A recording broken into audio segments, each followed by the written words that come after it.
I'm offended every day. For example, the British newspapers every day offend me with their laziness, their nastiness, and their inaccuracy.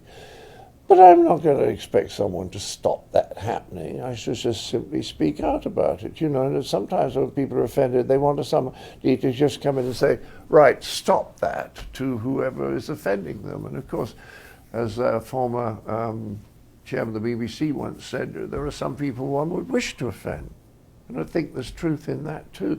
So the idea that you have to be protected from any kind of uncomfortable emotion is one I absolutely do not subscribe to. And a fellow that I helped write two books about psychology and psychiatry, he was a renowned psychiatrist in London called Robin Skinner, said something very interesting to me. He said, if people can't control their own emotions, then they have to start trying to control other people's behavior.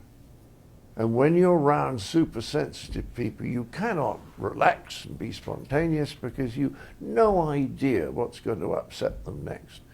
And that's why I've been warned recently, don't go to most university campuses, because the political correctness has been taken from being a good idea, which is let's not be mean, particularly to people who are not able to look after themselves very well.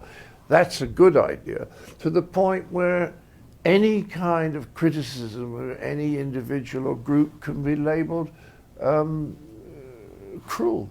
And the whole point about humor, the whole point about comedy, and believe you me, I've thought about this, is that all comedy is critical. Even if you make a very inclusive joke, like, how'd you make God laugh? Answer, tell him your plans. Now, that's about the human condition. It's not excluding anyone. It's saying we all have all these plans which probably won't come, and isn't it funny how we still believe they're going to happen? So that's a very inclusive joke. It's still critical. All humor is critical. And if you start saying, oh, we mustn't criticize or offend them, then humor's gone. With humor goes a sense of proportion. And then as far as I'm concerned, you're living in 1984.